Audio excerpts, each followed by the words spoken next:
జగన్మోహన్ రెడ్డి గారు మళ్ళీ అధికారంలోకి వస్తారేమో అని తాను వ్యతిరేకించే బ్యాచ్ భయపడడంలో జగన్మోహన్ రెడ్డి గారు ఇంకా జెండా పీకెత్తారు, పార్టీ మూసేస్తారు.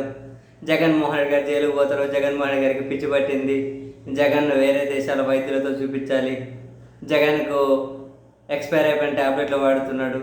రకరకాలుగా వాళ్ళ వ్యతిరేక బ్యాచ్ ఆయన మీద నోటికి ఏదొస్తే అది మాట్లాడి విచ్చలవిడితనం ప్రదర్శించడంలో బహుశా వాళ్ళ రాజకీయంగానో లేకుంటే ఆర్థికంగానో లేకుంటే ఇంకేదైనా వాళ్ళలో ఉన్న ఒక అభద్రతా భావం ఏదైతే ఉంటుందో, ఒక అభద్రత ఆయనను చూసి ఆ అభద్రతకు అర్థం పర్థం ఉందేమో అనిపిస్తుంది. తనను చూసి వీళ్ళు భయపడడంలో, తనను చూసి వీళ్ళు అభద్రతా భావానికి గురవ్వడంలో. ఎందుకంటే ఈ ఏరియా ఆ ఏరియా, ఆ ప్రాంతం ఈ ప్రాంతం, మన విజయవాడ పోయా, అసలు అది విజయవాడ పికటిల్లిపోయింది ఆయన పోయిన ఏరియా. బ్యారికేడ్లు పెట్టి ఆపినా కూడా బ్యారికేడ్లు పెట్టి ఎవరైనా ఆగిరా. నిన్న గుంటూరు మిర్చి ఆంటికి వెళ్ళా.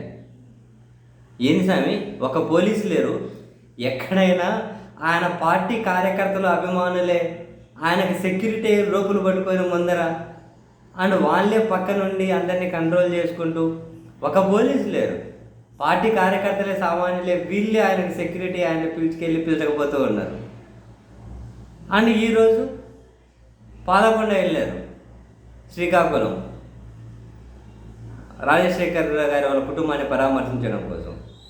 పాలవలస రాజశేఖర్ గారు చనిపోయారు కదా, అక్కడికి ఆడ జగన్మోహన్ రెడ్డి గారికి కారు వెళ్తూ ఉంటే ఆ కేకలేంటి, ఆ డబాసులేంటి, ముందర విజిల్ వేసుకుంటూ పరిగెత్తుకుంటూ కాన్వాయ్ వెంబడి ముందర విజిల్ వేసుకుంటూ డ్యాన్సులు చేసుకుంటూ, అదేం ఆనందం, అదేం కథ. ఆ జనం ఏం ఎగబడడం.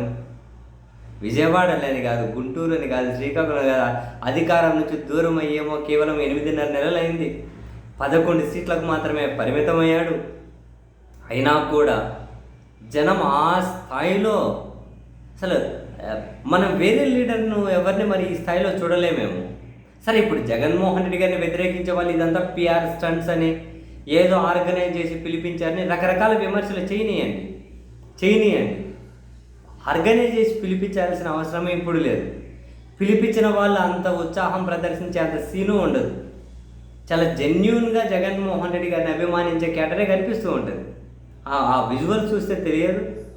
ఏటికి పోయినా ఇంతమంది, ఏటికి పోయినా ఇంత ఎగబడుతూ ఉంటే, అరే ఆయన ఓడినాడా గెలిచినాడా స్వామి, జనాలు అట్లా ఎగబడుతున్నారు అని చెప్పి ఎవరికైనా అనిపిస్తూ ఉంటే, మరి ఆయన ప్రత్యర్థులు భయపడడంలో, ఆయన ప్రత్యర్థులు అభద్రతా భావానికి గురవ్వడంలో, ఆయన ప్రత్యర్థులు ఏం చేయాలో తెలియక నోటికి ఏది వస్తే అది మాట్లాడడంలో మనం అర్థం లేదనుకుంటామా?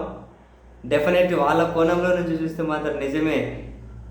But apart from all this, Jaganmohan Reddy గారు ఈ స్థాయిలో క్రేజును, ఈ స్థాయిలో అభిమానాన్ని సంపాదించుకోవడం నిజంగానే వాళ్ళకు మీరు ఎంత చేసినా తక్కువేనాయా అనిపిస్తుంది.